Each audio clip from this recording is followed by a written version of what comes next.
Okay, we're getting there. All right.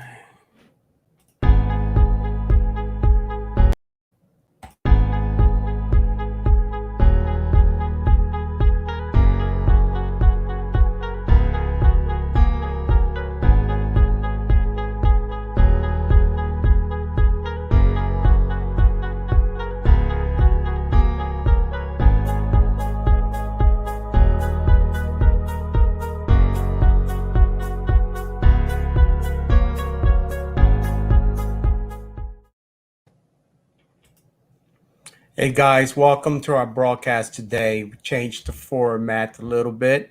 We taken into consideration a lot of your comments, and you guys really want to get to the nitty gritty and want to talk about kind of like a top two or three of concerns on your mind these days. And you know what? We're okay with that because I think I've been specializing in that in life for a while. So and it, so much has changed in 1 year, and you can see the changes just coming up nonstop, right? You you're trying to adjust how you live, and the changes within the past 12 to 15, 16 months, and then you're being slapped with the changes that are coming that you're going to have to grapple with for the next 15, 16 months, 18 months, right? Let alone the next 10 years, where we're going to be at in 10 years. Being an old dog, tell you what, this feels like 78, 79. Just like it's scary. It's scary. How many things, in fact, when you look at some of the stuff coming back into style, I'm going, wow, this is so familiar to somebody who's approaching 60 or above. I think it makes me more calmer, but I don't think I'm as complacent as thinking, hey, man, this is not going to affect me just as severely or more. So let's get into it. Man, buying a house. It's not just as simple as can I afford the mortgage? And haven't looked at housing, I think, ever in my life that way. Remember in my 20s, just trying to find a place that I can afford while going to school and working the bum ass jobs while you're trying to set up a career for life, that can actually pay for a house or, get into a family. But today, this week has shown a lot of headlines concerning with regards to housing. Been looking at was one of the big headlines is what is materials. In fact, I just heard this morning that the average cost now added to housing for developers for a new home construction is close to $39,000, just like that. And they're not even making a profit from it. So if you have a contract or if you're looking to build a house, understand the developer, if you looked at a price 2 months ago, 3 months ago, it's going to have almost 40,000 added just for the cost of everything else, materials, labor, and associated costs with doing business. That's a lot to add to a budget if you're looking for the average home that's selling in the low 200s. That's 20% minimum. Just came out of nowhere. It's to the point that if I had any thoughts of getting into a bigger home, I probably wouldn't do it. Yes, you need it. You have a growing family. And then you have to look at the supply of homes. Can you find one?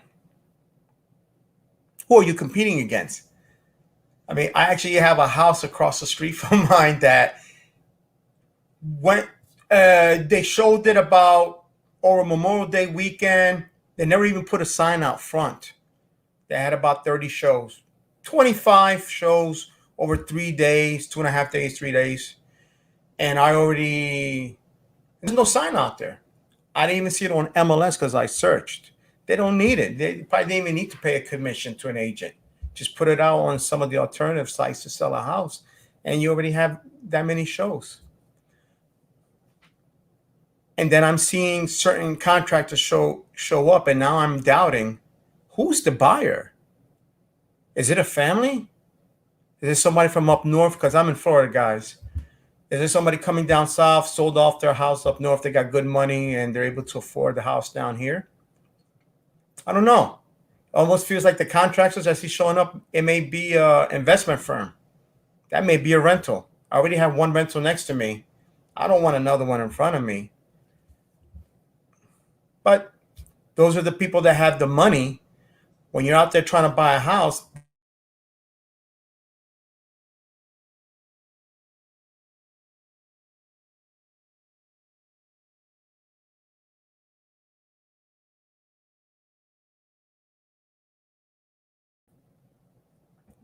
who has 200, 300, 400, 500,000 to pay for a house in cash? And it's these investment companies, it's these real estate investment funds, what do you call them, REITs. And then you have just private companies.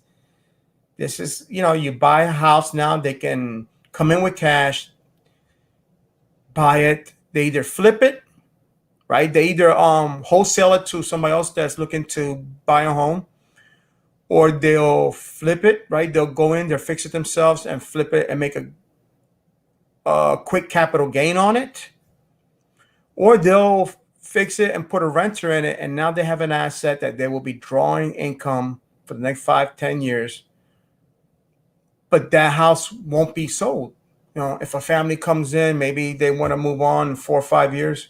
No, that house is going to be now rental housing. And I know in my area, the house next door rents for $2,600. Guys, I don't live in that kind of a super fancy neighborhood. It's a nice neighborhood. But $2,600, like, who the heck can afford that? But I guess a lot of families do. Maybe they have no choice, and maybe they can't buy a house for whatever reason. But yeah, this is getting real. Even though this month they just said that sales went down a bit and housing starts went down a good amount. Well, housing starts went down because materials are up 20% or more, or some lumber is up 150 to 200 or 300% or more.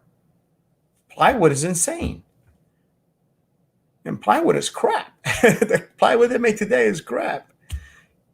Yeah, so I don't get too lost in the numbers. You're going to have blips up and down, okay? But what's the curve? Okay, the curve it's really out of here. And don't think that this is temporary. Be careful with those that say a crash is coming. Because, guys, we can have a crash in stocks, which I don't expect. We can have a crash in the dollar, which I don't expect. Okay? As the world's currencies are starting to crash, they're going to come to the dollar for security. So be careful with all these guys out there putting out videos. This is going to crash. That's going to crash. And then that's your opportunity to come in. Let me tell you, housing's not going to crash. Home ownership is down 3 or 4%. I think it's down to 65 from 69. That's bad. Okay, that's a lot of families that don't own homes, so they're renters. They got to live somewhere. Okay, so I don't expect housing to crash, and I don't care if the price keeps going up. It just means that these companies are going to freaking buy them up, stick your butt in them as a renter if you don't have the ability to hold on or to purchase a house. So I don't see a crash in that. Okay, oil's up like crazy. All right, well, we had that before. A crash in reverse where it goes up to 150 a barrel. What is that now? What is it at now? 90? I think it was at 70. I think it hit almost 90, or if it hit that already. The gas here, I saw this morning, was $2.93 a gallon, and that's actually a lot for here.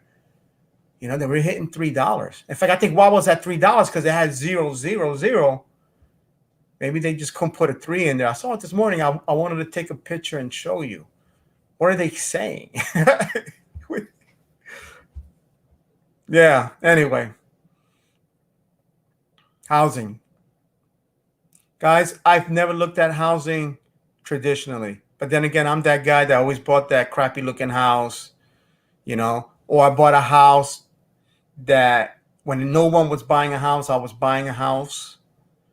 I bought a house, that I would buy a house on the edgy neighborhoods, and then those neighborhoods would gentrify. Okay. So I've always been an alternative outlook, always had an alternative outlook when it came to acquiring housing. And I have a course coming on that soon, okay, on the crashtribe.com. But, well, I'll give you the links on that in future weeks on how to find a home in with an alternative outlook. Okay, because you have to have that today. Now you're fighting such big money is really unfair. When you're fighting these big money companies, or we'll stop here. We'll elaborate on that in the future. But so with inflation and gas and housing and everything, it's almost like every piece of news that you don't want to hear anymore. Everything's just spiraling up or it's in short supply. With that, I tell you, start thinking differently. It's the only way you're going to make it. Don't get caught up in the hype about there's going to be a crash tomorrow, so don't jump in. Or there's going to be a crash tomorrow, so prices will come down. Hey, man, that crash may be a different type of crash in housing, and it doesn't help you. Okay, so what you have to start looking at, if I can't afford a house at 200 or 300 or 400,000, depending where you're at. Shoot, if you're on the west coast of the U.S., right, a regular home might be 600,000 for a 3-bedroom, 2-bath, regular standard nuclear family house. You may have to look at things a little bit differently on why do I have to buy this house? Do I need to buy it now? And do I have to change my use? So going, what do you mean change your use? Well, are we just going to live in it? My family? Maybe you might need to, if you can't afford something more expensive, or you have to buy a house in a certain neighborhood, well, then look for the house that you can, let's say, build an addition to. And a lot of places, if you have an HOA, they're going to fight you hard on this. So look for the friendly one or no HOA. And I think these times, if you look at a house, unless you're really bringing in good income or you're already set up financially, I would advise against the HOA. And I know because I live in HOA now and I lived without a HOA. Big difference, especially during these times where you need to be flexible, where you need to have options, man. You may have to make some moves here and there. If you are of the age where you have parents, or maybe you are of the age over 60 or 55 or in your 50s, or hey, I got to look at how am I going to retire? And maybe you can't afford to live on your own anymore. Maybe over 55 housing is not good enough for you. It's not within your reach. Then you have to look at, like what the Japanese looked at 34 years ago, is multi-generational housing. When they couldn't afford to buy a house anymore, a standard family, a regular family, then multiple families started getting in on the mortgage. So that's a commonplace thing in Japan, multi-generational mortgage and housing. Maybe you do build that in-law addition. Maybe there is room for the in-laws, and there's going to have to be an adjustment on your expectation of living from now to the future. Okay. And maybe the different parties can get together and work it out. Okay. Now you have to. So now's the time. Now's the time you work it out. Couldn't do it before, but now you have to. Another way to change your outlook on how you look at a house, okay, to make it more affordable, do some work from home. Start up a small business, or if you're able to bring your work or business home, in coordination with your accountant, make sure whatever you're doing is legit. But now you can write off part of the house. That's what I do. That's what a lot of people I know do. You know, it makes the house more affordable now. Besides just the regular um, tax write-offs on the interest, you'll be surprised that legally what you can save on a house if you just change the use of it. Okay, maximize what you can withdraw from it tax wise. Okay, might make it more affordable now. And if you're the main breadwinner, yeah, that may not work for you because you're already busy. You work enough hours, but your spouse, if they're not working or they're only working part time, or somebody else in your family, so you can change that use, or you can say extract more money from your house, not actually pay into it through some type of way, tax credits or whatever. And of course, if you're able to, and this is where it requires research, can you add another unit? A little in-law suite that can actually be unit B, you know, where you can actually rent out. You know, these are ways in the past 15, 20, 30 years, people that didn't have to think like that. But now these are new times. These are different times.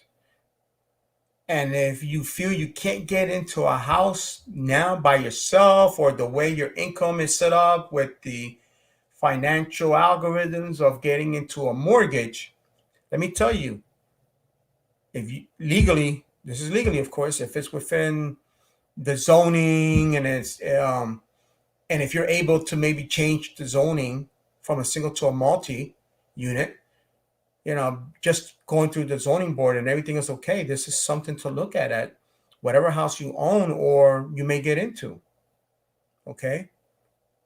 So now when you couldn't afford a house, you find that by actually going through the motions of getting a multi-unit loan, their criteria is way more different, especially when now you've introduced another funding source, monthly funds coming in that tends to be reliable. That, I feel that's something that you're going to see become much more popular. Something that people just haven't talked about before, but those things are coming back from like the 70s and early 80s. And there's other ways, guys. It just comes down to, if you feel defeated because you have an expectation and it's just not showing up today, man, in reality, you got to shift how you think, how you see it, and how you can deal with this, guys. And it's just knowledge. It's not that you're doing something wrong. You know what I mean? It's not, whatever, somebody's fault that they didn't teach you. Okay? But you have the opportunity now to learn. Gather this knowledge. And yes, it may go against conventional wisdom. In fact, it will go against conventional wisdom. That's a guaranteed lock. All right? But let me tell you, the average guy doesn't make out very well. They just get by. Beat that person that makes out very well. Okay? And you have nothing to lose but time, maybe a little money, which you can probably write off. That's right. You can write off things that you researched to try to make more money or whatever. You got to talk to your accountant on that. Change your mindset. Send a question. Buy a course. Okay? And you will learn and profit. Trust me, I know. I have worked many of those angles. Okay? And I'm okay. Could be better. And I'm working on that. What else, guys? What can we move on from? Where we can move to? Making a living. Work, occupation. Man, has this been the time for change? We're going to touch on this a little, but on my next week's broadcast, we're going to touch on it much harder. Okay, guys?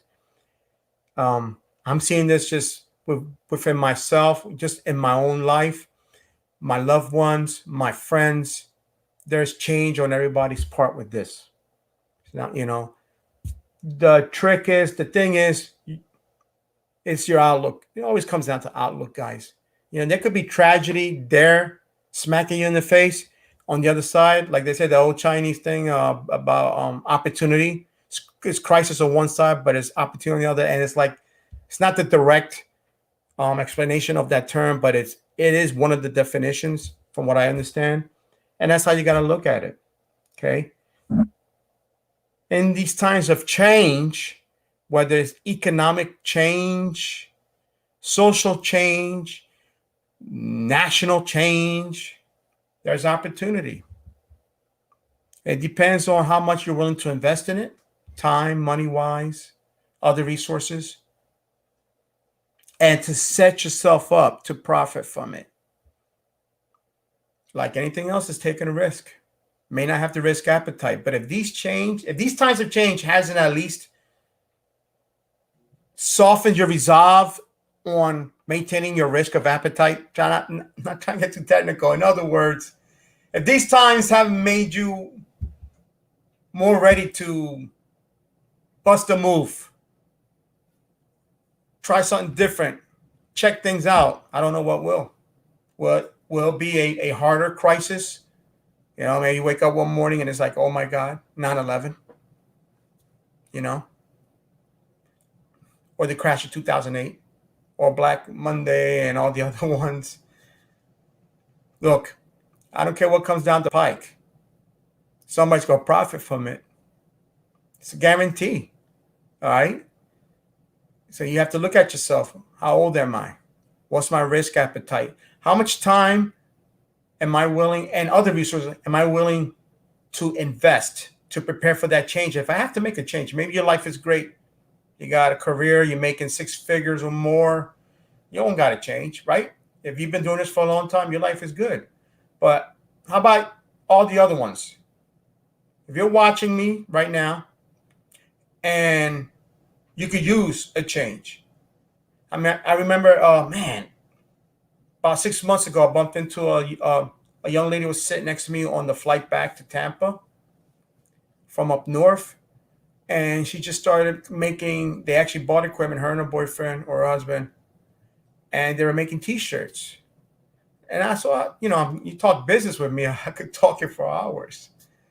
And I was like, well, what are your margins?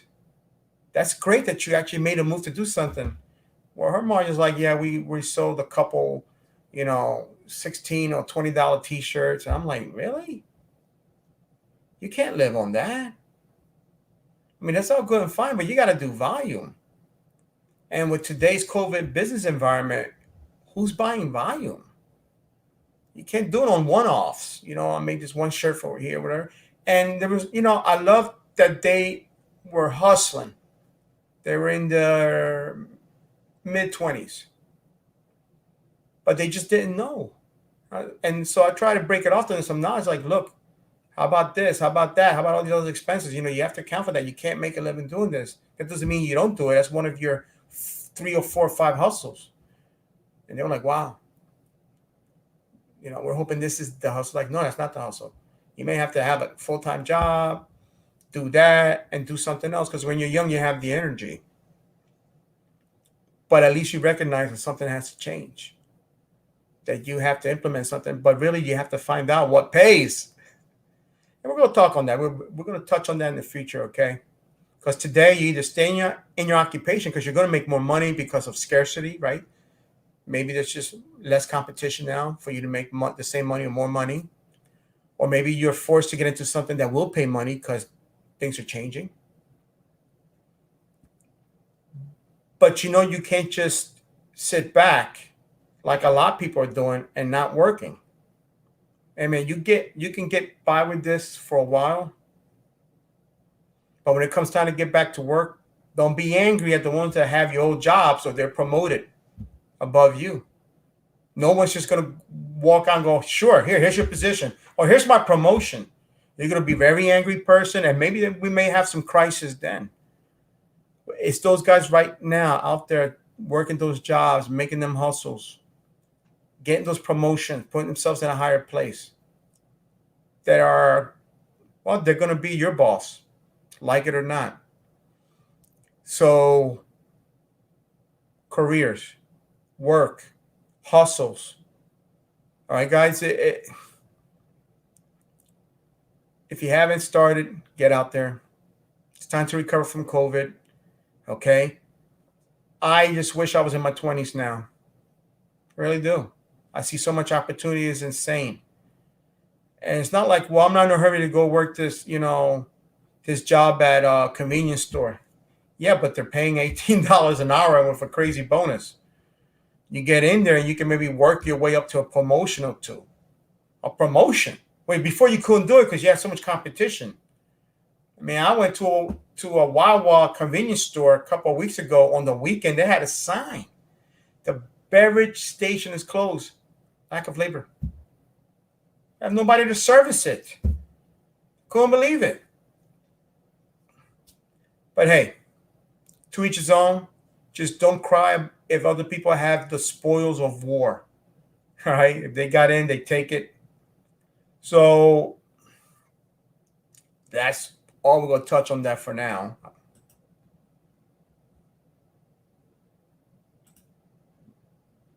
Survive and thrive. Well, what is it? If you ain't busy living, you're busy dying. What was that from a movie or something? Shawshank Redemption. Get busy living or get busy dying. Yeah.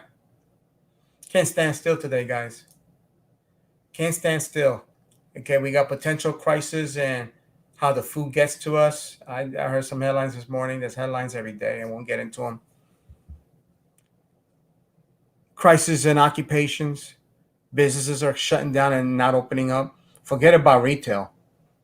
And from what I understand, we're still going through it and just about hitting the middle of it. What's the outcome on the end of it? Might be a reduction in 2/3 of retail businesses. Not counting, and I mean restaurants. Add that restaurants to, I was watching a video yesterday and the guy was walking through Hollywood. A lot of tourists. So tourism is back. Everybody knows, everybody wants to get out. We're tired of COVID. He's walking through Hollywood. There are no restaurants. No street vendors. I was like, wait a minute. Where are you going to eat at? Yeah. He was walking through Tempe, Arizona. My brother used to live in Tempe, so I've been to Tempe. All the restaurants were closed. I'm like, whoa. So that's just a consideration, man. Nobody's working. But businesses can't survive. Nobody coming for over a year. Anyway, don't want to just cry about the issue. You want to work on the solutions. Get busy. Okay? Get busy. Open up your eyes. Maybe your view scope. Widen your view scope so that you can prepare for some of these trends that are slowly coming. Put more cans in the cupboard, or just make changes to, well, I hate to tell people to pinch a penny because you really want to help the economy out, but you got to make sure you can survive this and not lose your home or be able to advance yourself. That's all we're going to touch on today on that one. Really, to me, that just has my fascination besides the labor market is just the house hunting. Going back to that and leaving with that.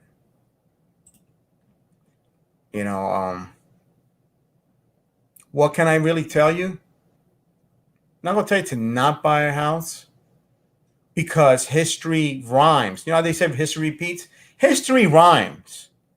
Okay? And that's what you got to be careful with. You just can't think, oh, it's going to crash like 2008. All right. Or it can crash like late 70s. Early 80s, where it takes a long time to get out of that crash. Or 1990s, right? The early 90s, when you had that crash and real estate just dropped and took 5, 6, 7 years to recover. How about if it takes 5 or 6, 7 years to top? People see, that's what people understand. So much money coming in, there may not be a crash for you in the next 5 years. All right? The money, one thing I learned a long time ago, and I loved my economics classes. Like, I just love it when I was in school, and I've kept it up since then. The money has to go somewhere. All right? And it may not be in your favor. And so be careful. Okay? Be careful that you don't become house poor when you're out there looking for a house, okay? And next time we go on, hopefully, maybe we'll take on questions, okay? And feel free to send me questions too, and we'll try to answer them, okay? In the meantime, be smart, be steady, widen your view scope when you look at housing, okay? But understand your competition. If your competition pushes you out, don't get more desperate, okay? Don't get more desperate. You may have to pull back. Look at what are you really looking for? What do you really need? And what can we get by for now? Okay? And we don't compete with the Joneses, okay? We're in a different time now. Okay? Survive and thrive. I wish you well. See you soon.